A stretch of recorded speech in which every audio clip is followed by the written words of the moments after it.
Y en todos los casos en que leemos discursos de despedida en el Antiguo Testamento, hay cierto patrón identificable, reconocible, repetitivo. Podemos ver un raconto a veces del pasado, podemos ver una exhortación, normalmente hacia el pueblo y hacia los lectores de este discurso, y a menudo son de carácter profético, y este va a ser el caso en el día de hoy. En el capítulo de hoy, obviamente, vamos a estar leyendo un discurso de despedida, y es el discurso de despedida del protagonista de los libros de Samuel, que es ni más ni menos que David. Ahora, quisiera que prestáramos atención a la estructura de esta última parte del libro y del pasaje puntualmente que vamos a estar leyendo hoy. Hace unos jueves atrás, en el capítulo 21, comenzamos con el epílogo del libro, es decir, lo que está al final, el cierre, la conclusión del libro. Y el epílogo del libro responde a esta estructura, una estructura de quiasmo, ¿verdad? ¿Recuerdan el famoso y célebre quiasmo? Una forma hebrea de escribir de manera simétrica, en donde el primer tema se condice con el último, el segundo con el anteúltimo y así sucesivamente.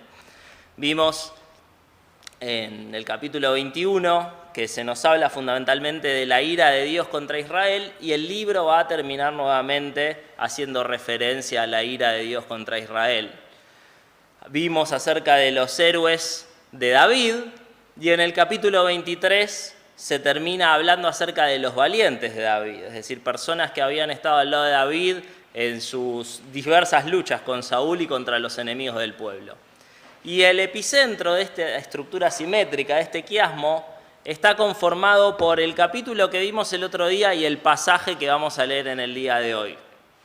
El Salmo de alabanza de David, que como pudimos ver era el Salmo 18, y David lo escribe en su juventud, posiblemente poco tiempo antes de asumir su reinado. Y vemos también, en este caso, las últimas palabras de David. Estos dos elementos conforman una unidad y constituyen el epicentro de la estructura del epílogo, es decir, lo más importante, podríamos decir. Lo más importante de esta estructura, de este epílogo, está en el 22 y en el 23. Todo lo demás forma el marco literario para esto que es el centro. Algo interesante a notar entre este epicentro formado por el Salmo de Alabanza en el capítulo 22 y lo que vamos a leer hoy es que el Salmo de Alabanza, David, como decíamos recién, lo escribió en su juventud y lo repite justo antes de morir. Esto nos habla de una vida de fidelidad, de perseverancia, ¿verdad? No todas las personas que abrazan la fe pueden, al final de su vida, seguir dando cuenta de esa fe. Sin embargo, en el caso de David, sí, aquello que escribió en su juventud es lo que sigue manteniendo al momento de su muerte.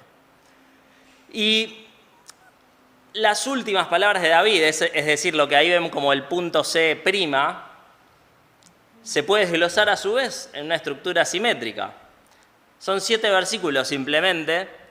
David comienza hablando en tercera persona de sí mismo y culmina hablando en tercera persona de los impíos. David continúa hablando luego en primera persona y finalmente en el punto B', David habla nuevamente en primera persona y ahí está el epicentro, la parte más importante, lo central, a lo que apunta todo lo demás, lo que dice el Señor. El Señor habla, el Señor da un oráculo, como vamos a ver, y es lo más importante, en definitiva, de las últimas palabras de David, de este discurso de despedida de David. Y algunas cosas más respecto, antes de leer el pasaje introductorias, y es que las últimas palabras de David se registran también en otros 2 libros. Primero de Reyes, capítulo 2, y Primero de Crónicas, capítulo 29. Crónicas 29 lo leímos en su momento un poco cuando hablamos de Segundo de Samuel, capítulo 7, porque en ambos pasajes se hace alusión al pacto de Dios con David. Sin embargo, con distintas perspectivas. si nosotros leemos los 3 discursos de despedida de David, el de 2 de Samuel 23, el de 1 de Reyes 2 y el de 1 de Crónicas 29, vamos a ver que son distintos. Y entonces, ¿cuál es el verdadero? ¿Cuál es el discurso que David dio? ¿Se equivocaron los autores? ¿Tenían erróneas sus fuentes? Bueno, un crítico liberal diría sí. Acá hay una tradición que se plasmó en el libro de Reyes, otra tradición se plasmó en Samuel, otra tradición se plasmó en Crónicas. Y son tradiciones divergentes entre sí, provenientes de distintas épocas. Nosotros que creemos en la inerrancia y en la infalibilidad de la Biblia, decimos no son excluyentes entre sí. Los discursos son presentados de manera distinta en los distintos libros. Esto no es un error, sino que cada autor está presentando una faceta distinta de posiblemente un discurso extenso o tal vez de diversos discursos que David haya dado antes de morir, en los momentos cúlmines de su vida. Acá no estamos hablando de que David en el lecho de muerte dijo esto y después dio su último suspiro. No, se está hablando de 1 o tal vez 2 o tal vez 3 discursos que se dieron cuando David ya estaba llegando hacia el final de su vida y en los cuales estaba procurando dejar su legado a quienes le precedían. En este sentido, podemos ver que cada libro nos va a presentar el discurso enfatizando aquello que es funcional al objetivo teológico de cada uno de esos libros. Algo que vemos que pasa también en los evangelios, ¿verdad? Los evangelios muchas veces nos presentan el mismo suceso, pero relatado de manera diversa, porque hay ahí una intencionalidad literaria del autor que en ese libro en particular y en ese lugar del libro en particular necesita transmitir algo en particular. Mateo resalta algunas cosas, Lucas resalta otras, Marcos y Juan resaltan otras. Y es así que tenemos el Sermón del Monte en Lucas y en Mateo y no son iguales. Cada uno resalta distintas cosas. Y de hecho Lucas dice que es en un llano y Mateo dice que es en un monte. Bueno, esas cosas se pueden conciliar, pero no es el tema de hoy. ¿Por qué entonces son distintos los discursos de Reyes, de Crónicas y de Samuel? Bueno, Reyes tiene un propósito teológico muy particular. El libro de Reyes se centra en explicar el devenir histórico, particularmente político, del reino de Israel como manifestación del reino de Dios. Y es por esto que el discurso de David en ese libro está centrado en cuestiones políticas. Le habla a Salomón y le da recomendaciones políticas. En Crónicas, el énfasis está puesto del relato en Salomón, y en Salomón como constructor del templo, de la casa de Dios. Salomón no tiene realmente un rol prominente en Samuel, ¿verdad? Salomón no es protagonista en Samuel, pero sí lo es en Crónicas. Y el discurso allí está orientado y enfatizando la importancia de que Salomón construya el templo que Dios le había prohibido a David construir. Y finalmente, Samuel, como ya vimos en otras oportunidades, tiene como uno de los temas teológicos principales el reino eterno de Dios. El reino eterno inconmovible de Dios es el gran tema de Samuel y encuentra su clímax, como ya lo vimos, en 2 de Samuel 7, el pacto de Dios con David, cuando Dios le ofrece un reino eterno gobernado por un rey que regiría con justicia eternamente y que sería de su descendencia. Sería un vástago de Sinaí, ¿verdad? Por lo tanto, en ese contexto del libro de Samuel, en donde lo más importante es ese reino eterno que se va a cumplir porque Dios lo prometió haciendo un pacto con su siervo, ese tema es retomado al final del libro y David hace alusión a ese pacto y hace alusión al cumplimiento final de ese pacto. Por lo tanto, el discurso de David es principalmente escatológico. Cuando decimos que es escatológico, nos referimos que tiene que ver con los últimos tiempos. Últimos tiempos que fueron inaugurados cuando Cristo vino a este mundo y que se consumarán cuando Cristo vuelva a este mundo. Estamos en los últimos tiempos. Ahora, cuando David pronunciaba este discurso, estaba referido hacia un futuro, ya que el reino de Dios no había sido inaugurado en aquel entonces, ni había sido consumado. Hoy podemos decir que fue inaugurado, pero aún no fue consumado. Por lo tanto, hace alusión a un plano futuro. Vamos a leer el discurso. Son 7 versículos nada más. Y dice así: Estas son las palabras postreras de David. Dijo David, hijo de Isaí. Dijo aquel varón que fue levantado en alto, el ungido del Dios de Jacob, el dulce cantor de Israel. Hasta ahí se presenta David, hablando en tercera persona.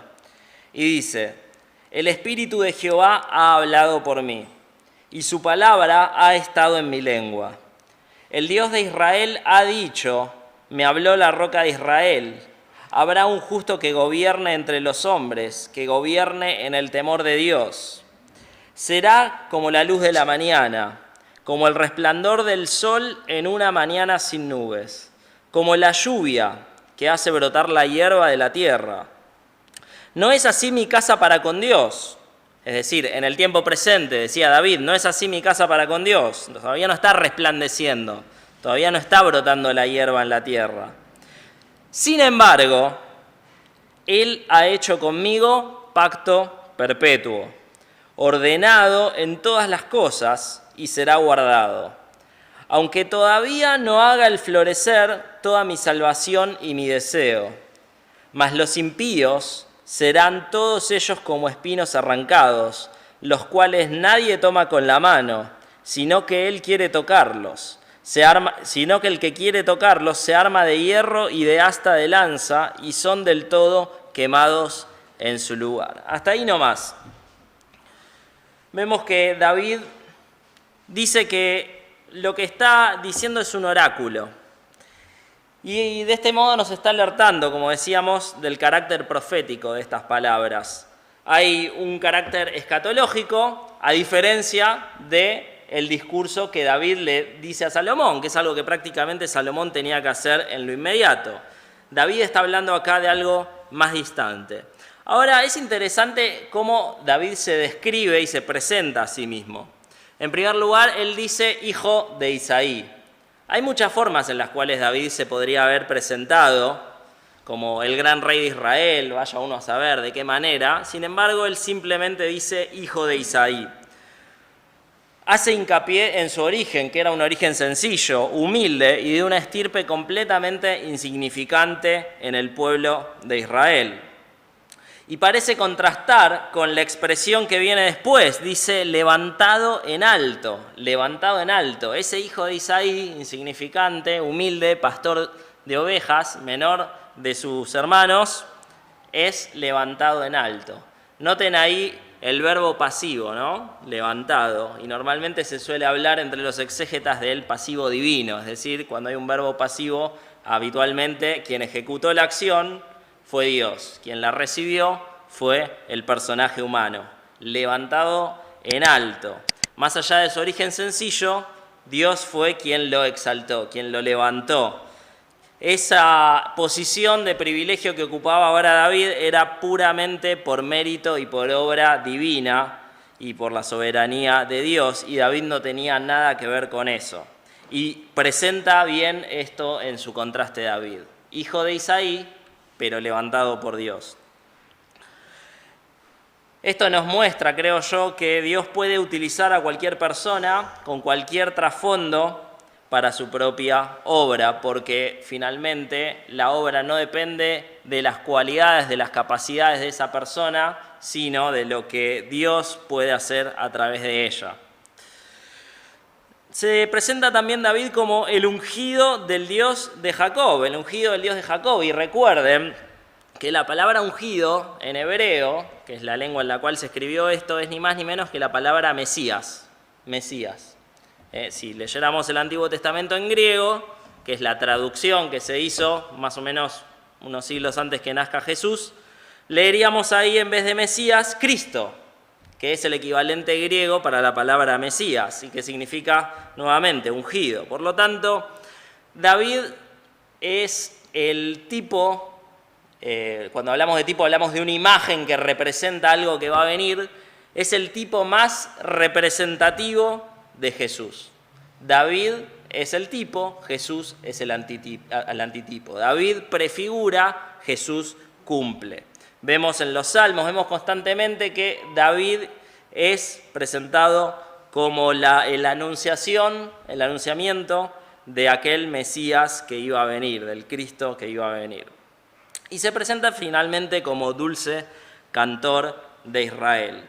Ahora, cabe señalar que de los 3 títulos en sí que usó para identificarse, porque hijo de Isaí no es per se un título, los títulos que usa para identificarse como levantado en alto, el ungido del Dios y dulce cantor de Israel, 2 de estos títulos tienen que ver con lo que Dios hace, tiene que ver con lo que Dios hizo en su vida.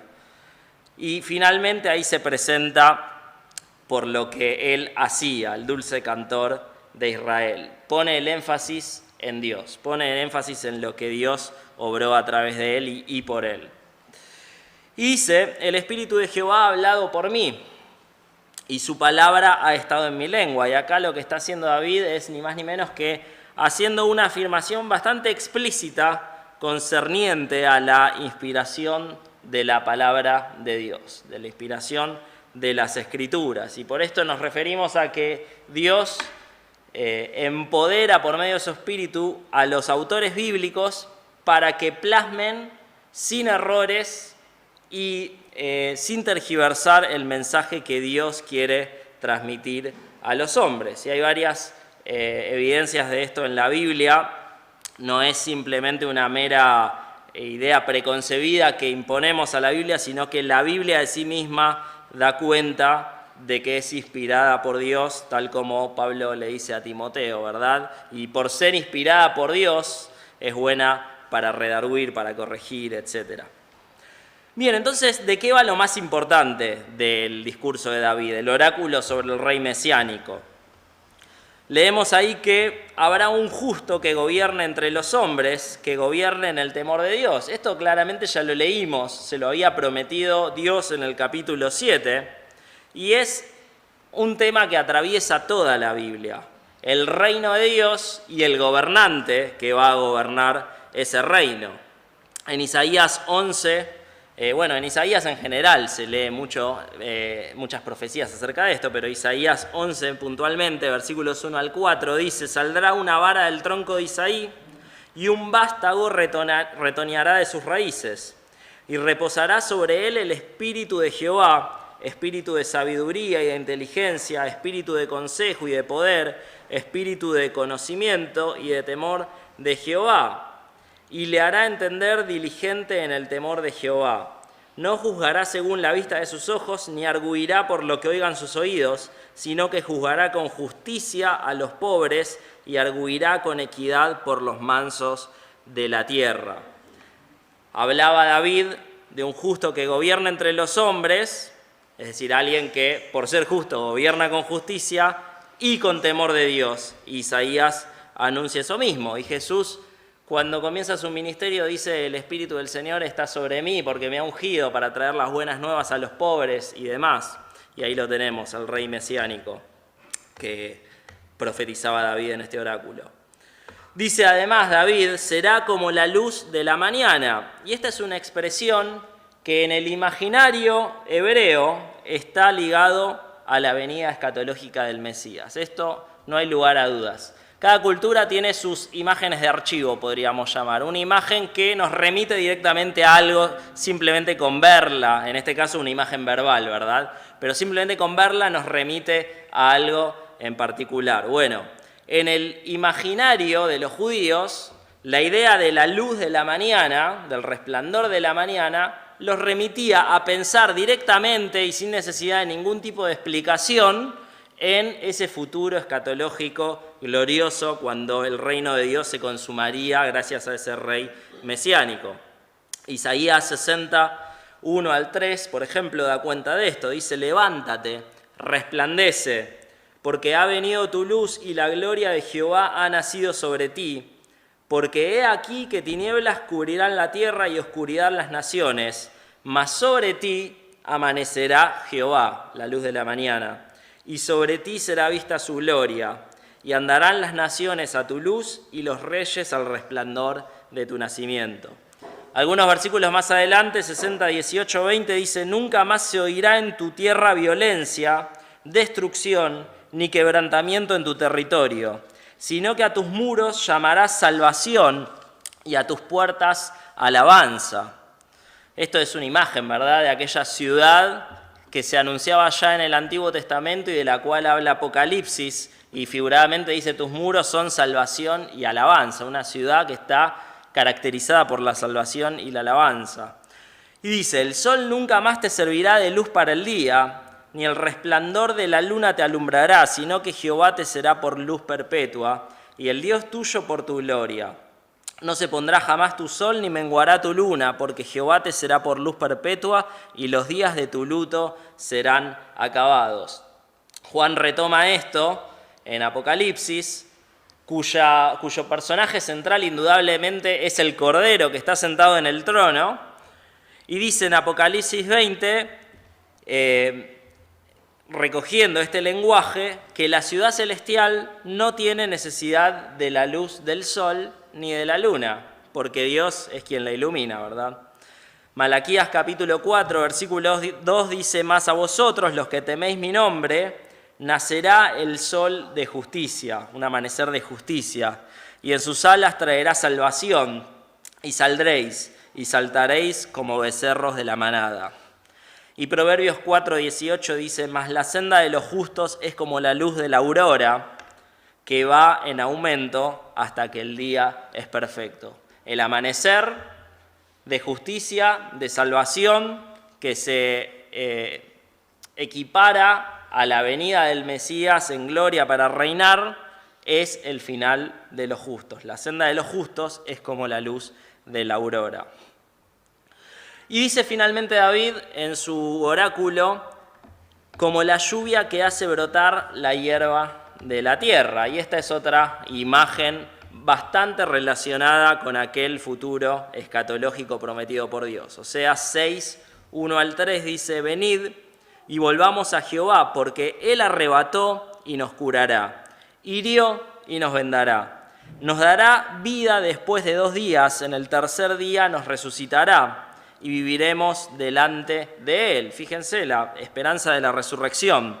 Y conoceremos y proseguiremos en conocer a Jehová, como el alba está dispuesta a su salida, la luz del amanecer, la luz de la mañana, y vendrá a nosotros como la lluvia tardía y temprana a la tierra. Ahí leí Oseas 6, 1 al 3. Y el paralelismo que quiero que presten atención es esa última frase, ¿verdad? Como la lluvia tardía y temprana a la tierra. Y David estaba haciendo alusión a la lluvia que hace brotar la hierba de la tierra. Por lo tanto, son puras imágenes escatológicas, bien entendidas por el auditorio, podríamos decir, hebreo al cual estaba destinado esto, y que hacían alusión a la esperanza del pueblo, la esperanza del establecimiento del reino eterno de Dios, tema central de Samuel. ¿Y cuándo son los tiempos del cumplimiento de esto? Bueno, David deja bastante en claro que tiene que ver con algo futuro y a la vez eterno. Dice David: no es así mi casa para con Dios, sin embargo, Él ha hecho conmigo pacto perpetuo. Y como decíamos cuando leíamos, David está diciendo: mi casa claramente ahora esto no lo está viendo, esto no se está cumpliendo, mi casa es un desastre, se pelean mis hijos, se matan entre ellos, mi casa no es así ahora. Sin embargo, Él ha hecho conmigo pacto perpetuo. Y me interesa ese marcadísimo contraste que hay, porque Él no lo estaba viendo cumplirse esto. Dice: pero Dios hizo un pacto conmigo. Yo no lo estoy viendo ahora y pareciera que no va a ocurrir, pero Dios hizo un pacto conmigo y esto se va a cumplir. Qué interesante, ¿no? Tener este nivel de confianza en las promesas de Dios cuando vemos que en realidad lo que está pasando es todo lo contrario a lo que Dios prometió. A veces puede ocurrir eso en nuestras vidas. Y dice: aunque todavía no haga Él florecer toda mi salvación y mi deseo. A pesar de eso, Él ha hecho un pacto perpetuo conmigo. El pacto se va a cumplir, por lo tanto, perpetuamente, aunque todavía no plenamente. Es decir, en el presente todavía no, pero se cumplirá, se consumará eternamente. Solemos hablar, cuando hablamos de escatología, de lo que los teólogos llaman el ya, pero todavía no. Ya se inauguraron los últimos tiempos, ya vino la era escatológica por medio de Jesús, su muerte y resurrección, pero todavía no está ese cumplimiento pleno en el cual Dios finalmente quitará y enjugará las lágrimas de los ojos de todos.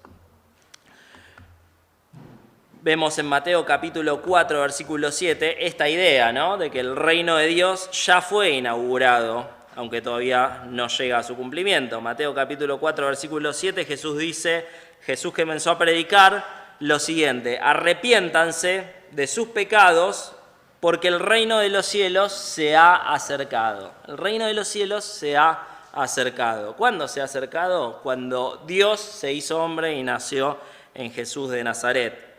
El reino de los cielos se ha acercado. El reino de los cielos no es simplemente una mera esperanza futura, tiene que ver con el ya, con el ahora. Y exige una respuesta de parte de los hombres. Jesús dice: arrepiéntanse. Y la causa por la cual tenemos que arrepentirnos es porque el reino de los cielos se ha acercado. En Lucas 17:20, Jesús nuevamente plantea el reino de los cielos en término presente, ¿verdad? Dice que los fariseos preguntaron a Jesús cuándo iba a venir el reino de Dios.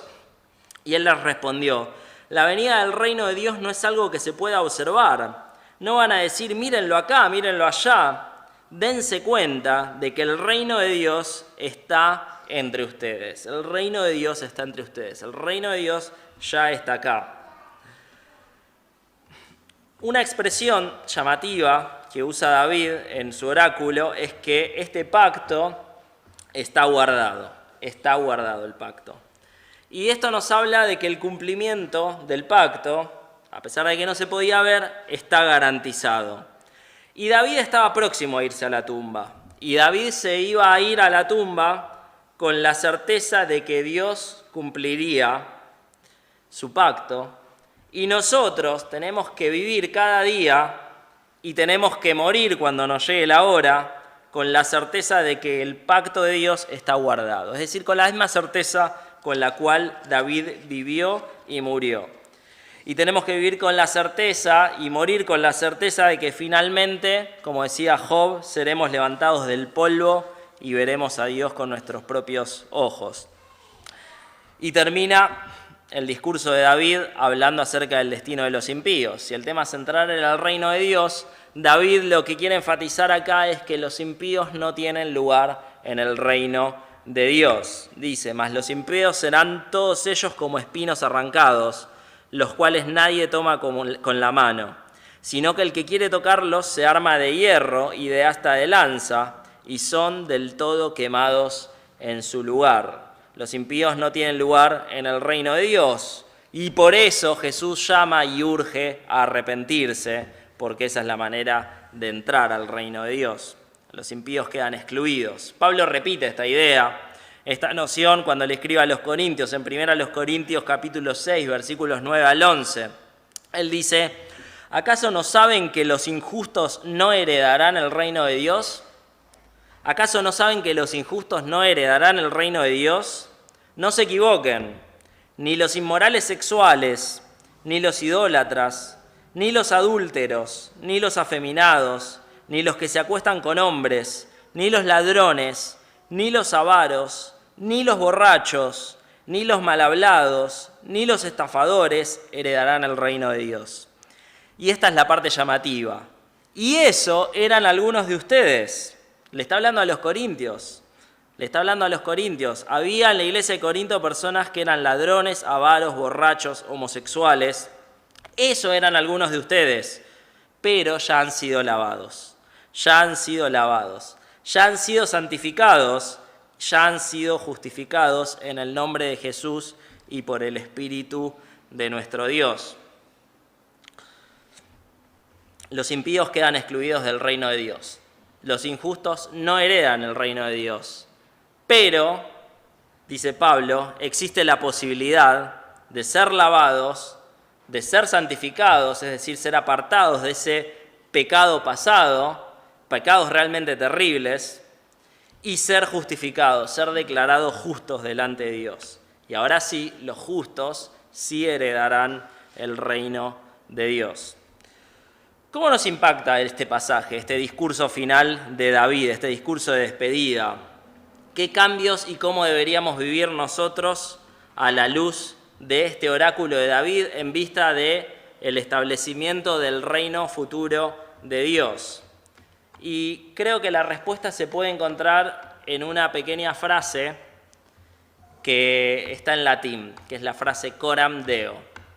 En la época de la Reforma Protestante, en el siglo XVI, los protestantes, los reformadores, tomaron la costumbre de saludarse utilizando esta frase, coram Deo. ¿Qué significa la frase coram Deo? Significa en presencia de Dios. En presencia de Dios. Ellos querían recordarle a todos los que se cruzaban que vivían en presencia de Dios. Así como los judíos se saludaban diciendo Shalom, que aludía precisamente a esa paz que finalmente Dios traería sobre Israel, bueno, estos hermanos del siglo XVI se saludaban recordándole al otro que desde que se levantó y hasta que se acueste ese día, Dios estaba con él y él estaba viviendo su vida cotidiana en presencia de Dios. Entonces tenemos que vivir coram Deo, tenemos que vivir en presencia de Dios, siendo conscientes de que su reino ya fue inaugurado, está entre nosotros, aunque aún no fue consumado. Tenemos que vivir con la perspectiva correcta delante de Dios como ciudadanos de ese reino, mirando hacia esa promesa inamovible que está guardada por el pacto de Dios del establecimiento perpetuo de su reino.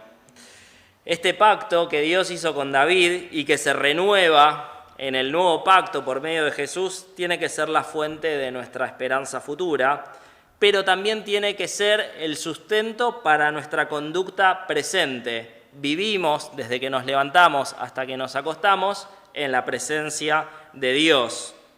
Por lo tanto, nuestra manera de vivir tiene que condecirse con la de personas que ya viven en el contexto de la nueva creación, que se va a consumar con los nuevos cielos y la nueva tierra, pero que ya somos nueva creación, según dice el apóstol Pablo, y tenemos que ser gobernados como súbditos del reino de Dios por el Rey de Reyes y Señor de Señores. Por lo tanto, que el hecho de tener presentes que Dios finalmente va a consumar su reino, tal como David estaba recordándole a aquellos que venían después de él, impacte en nuestra vida de este modo. Teniendo en cuenta, sabiendo, siendo conscientes cotidianamente y constantemente que estamos en la presencia de Dios. Y nuestra perspectiva, nuestra mirada, tiene que estar puesta en el reino de los cielos. Ya lo dijo Jesús, ¿verdad? Busquen primeramente el reino, busquen primeramente el reino. Eso es lo más importante. Hacia ahí tenemos que mirar, hacia ahí tenemos que poner la mirada y posiblemente nuestra manera de vivir, nuestra perspectiva de vida, la manera en la cual afrontamos nuestros problemas cotidianos van a ser bastante distintos. Que así sea.